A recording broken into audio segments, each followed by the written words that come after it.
kelompok 3 akan melakukan observasi di kantor urusan agama Kecamatan Kawalu.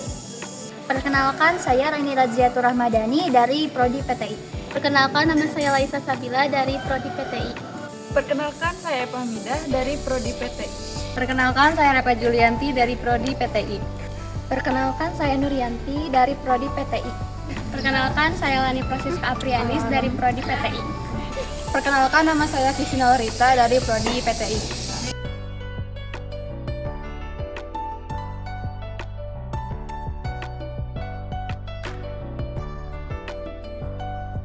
Assalamualaikum warahmatullahi wabarakatuh. Waalaikumsalam warahmatullahi wabarakatuh. Kami dari Universitas Muhammadiyah, mahasiswa dari Prodi PTI.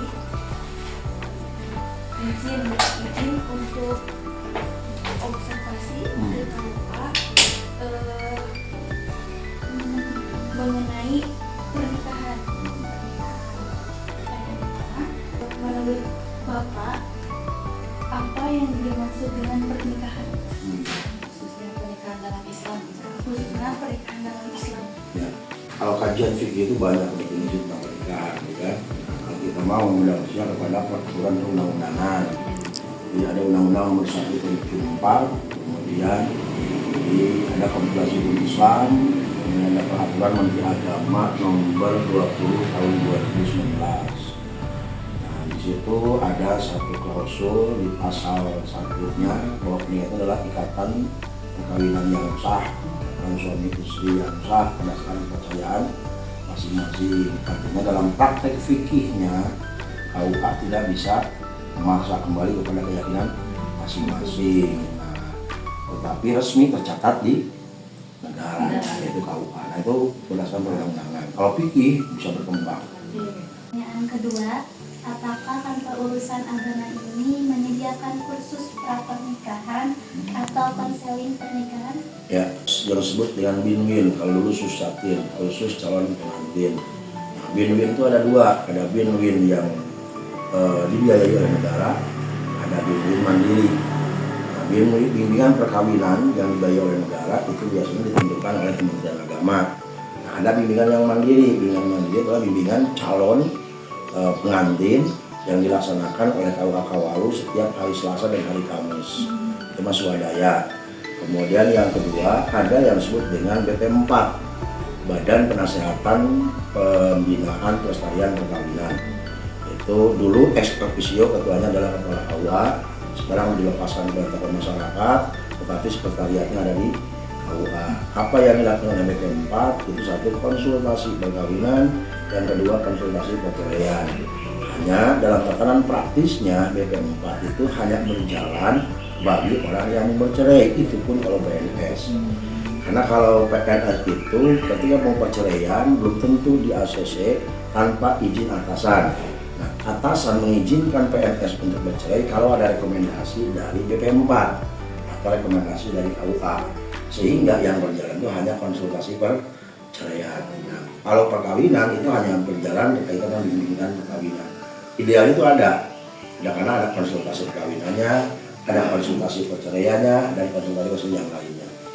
Selanjutnya, apa saja persyaratan yang harus dipenuhi untuk melangsungkan pernikahan di KUA?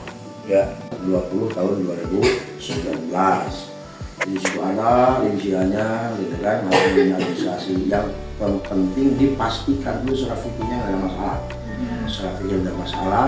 Setelah surat fikihnya ada masalah, maka yang namanya administrasi kayak fotokopi KTP, fotokopi ijazah, fotokopi akte kelahiran, kemudian model keterangan yang adanya di kelurahan kayak N1 gitu kan, itu ada di kelurahan, atau yang sering disebut dalam bahasa kultur NA. Padahal NA itu sebenarnya surat nikah. Ya, NA itu surat nikah, cuman masyarakat sering menyebut kalau mau kawin harus bikin NA. Padahal bukan NA, itu adalah keterangan-keterangan yang dibuat oleh kelurahan yang menerangkan tentang calon pengantin. Isinya biasanya satu tentang status, yang kedua tentang orang tua, gitu kan. Yang ketiga tentang izin orang tua kalau bagi yang usianya di bawah di bawah 21 tahun. Nah, kemudian si berkas itu disatukan baik laki-laki ataupun perempuan gitu kan, nanti didaftarkan lewat online. Apa pandangan Bapak jika pernikahan yang dilakukan dengan mempelai wanita yang sedang mengandung? Kajian fikih tentang wanita hamil itu semuanya menyepakati boleh, ya. Karena di kajian fikih, antum nanti lihat di para mahasiswa coba kaji tentang perbandingan madhab berkaitan pandangan para ulama tentang nikah yang hamil. Ya. Kalau dibaca itu semuanya menyepakati tentang bolehnya menikahkan wanita hamil. Hanya mereka berbeda pendapat tentang status anak saja. Apakah anaknya nasab kepada bapaknya atau anaknya hanya nasab kepada ibunya. Nah, dari perbedaan pendapat itu melahirkan kepada perbedaan pendapat apakah boleh dinikahkan atau tidak boleh dinikahkan. Apakah KUA bisa menerima pernikahan calon pasangannya itu ada yang berbeda agama, Pak? Ya. Misalnya satu Islam, satu Kristen. Undang-Undang nomor 1 tahun 2007 mengatur perkawinan campuran, perkawinan campuran atau yang berbeda keyakinan itu belum dilayani di Indonesia. Maka rata-rata perkawinan beda agama pasti ke luar negeri. Kan? Soalnya ada artis yang beda agama. Ya, itu kalaupun ada yang menikah beda agama di Indonesia itu pasti bukan di lembaga resmi pencatat pernikahan. Karena kita masih ada, kita diresmikan undang-undang. Di Undang-Undang nomor 1 tahun 2004 bahwa kita belum melayani tentang perbedaan beda agama. Yang ada itu pernikahan campuran berbeda negara. Kalau beda negara sudah terjadi banyak gitu kan, kalau beda agama belum. Kalau ada yang mengaku pernikahan beda agama dicatat, apalagi di KUA itu nggak mungkin. Kecuali di Disduk itu juga nggak mungkin. Karena ada dua pencatatan, satu untuk yang beragama Islam KUA, yang kedua catatan sipil ini yang beragama non Muslim. Dua-duanya lembaga resmi pencatat pernikahan baik KUA ataupun catatan sipil itu belum bisa melayani pernikahan beda agama. Ya. Bagaimana pandangan agama Islam terhadap pernikahan yang sesama jenis?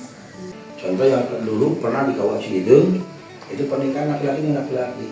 Walaupun ada kecurigaan dari petugas, masa sih ada mas kawin dengan mixer yang para punya bolu gitu ya. Nah, ingat bahwa para KUA itu petugas negara itu bicara tentang bukti, ya kan, tentang bukti otentik, artinya paku bila lahir.